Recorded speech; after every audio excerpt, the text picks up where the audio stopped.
வணக்கம் மக்களே! நான் உங்கள் ஹரிஹரன். என்னோட சேனலுக்கு உங்க எல்லாரையும் வரவேற்கிறேன். இப்போ வந்து ஒரு சமீபத்தில ஒரு பேட்டி வந்து அமெரிக்காவோட அதிபர் ட்ரம்ப் அவர்கள் குடுத்திருந்தாங்க. அதுல வந்து அவர் ஒரு முக்கியமான வார்த்தைய சொல்றாரு. ஒரு ஒரு மிகப்பெரிய ஒரு ஸ்டேட்மெண்ட்ன்னு சொல்லலாம். இந்த மாரி ஒரு ஸ்டேட்மெண்ட் வந்து நம்ம சமீப காலத்தில கேள்விப்படல. அதாவது மிகப்பெரிய நாடுகள் கிட்ட இருந்து. இத நான் அடிக்கோடிட்டு சொல்லிக்கிறேன். அதுக்கப்புறம் பார்த்தீங்கன்னா என்ன சொல்றாருன்னா, பாகிஸ்தான், சைனா, அப்புறம் வடகொரியா இந்த மாரி நாடுகள் வந்து அணு ஆயுத சோதனை நடத்துறாங்க. இந்த மாரி விஷயங்கள் வந்து நம்ம எல்லாருக்கும் கண்ணுக்கு நேரா வந்து தெரியறது கிடையாது. இது வந்து பூமிக்கு தளத்துக்கு அடியிலயும், இது மாரி சில இடத்துக்கள்ல வந்து இது வந்து ரொம்ப ரகசியமா வந்து நடத்தப்படுற சோதனைகள். இதுல பார்த்தீங்கன்னா, நம்மளால ஒரு சின்ன சின்ன ஒரு வைப்ரேஷன் வந்து உணர முடியும் அப்படிங்கிற ஒரு விஷயத்த வந்து சொல்றாரு. அது மட்டும் இல்லாம நம்மளும் வந்து இத அமெரிக்காவும் நாங்க எடுத்து பண்ணலாம்னு இருக்கோங்கிறத வந்து ஒரு விஷயமா வந்து சொல்றாரு. ஏன்னா பலுச்சிஸ்தான்ல வந்து சமீபத்தில ஒரு இடத்துல வந்து ஒரு வித்தியாசமான ஒரு விஷயமா ஒரு நிலநடுக்கம் மாரி வந்து கண்டுபிடிச்சிருக்காங்க. இதோட அக்யூரசி பார்த்தீங்கன்னா 73% சொல்றாங்க.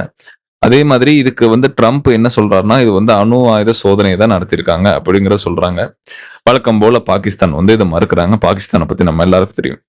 இதுல வந்து நம்ம என்ன யோசிக்க வேண்டிய ஒரு விஷயம்னா, ஒரு தனி மனிதருக்கு வந்து வருமானம் பிபிஎல்ன்னு சொல்லுவாங்க. பிலோ பாவர்ட்டி லைன்ல தான் வந்து அங்க தனி மனிதருக்கு எல்லா பாகிஸ்தானும் பெருவாரியான ஒரு கூட்டங்கள் இருக்கு. சரியான ஒரு சாலை வசதியோ, ஒரு நல்ல ஒரு முதலீட்டோ கிடையாது. முக்கியமா சொல்லணும்னா, அந்த ஒட்டுமொத்த பொருளாதாரத்துல முக்காவாசி பார்த்தீங்கன்னா, அவங்க கடன நம்பி இருக்காங்க. ஒரு நாடு வந்து கடனையே நம்பி இருக்க முடியும்னா, அவங்களோட முக்கியமான 2 தாரக மந்திரம். ஒண்ணு கடன், இன்னொன்னு தீவிரவாதம். இது 2 நம்பி தான் வந்து பாகிஸ்தானியர்கள் அந்த நாடு வந்து பிளக்குதுன்னு சொல்லலாம்.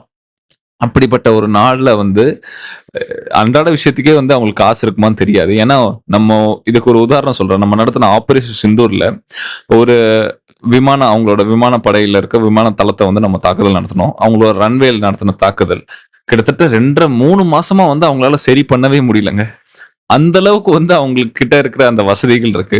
இதுல அவங்க அணு ஆயுத சோதனை நம்ம நடத்துவோமான்னு நம்ம இது வந்து ஒரு பெரிய வேடிக்கை தான் நான் சொல்லுவேன். அத தவிர்த்துட்டு பார்த்தீங்கன்னா, இன்னொன்னு விஷயம். இன்னொரு மிகப்பெரிய ஒரு காமெடி நடந்திருக்கு. ஏற்கனவே நம்ம எல்லாருக்கும் தெரியும்.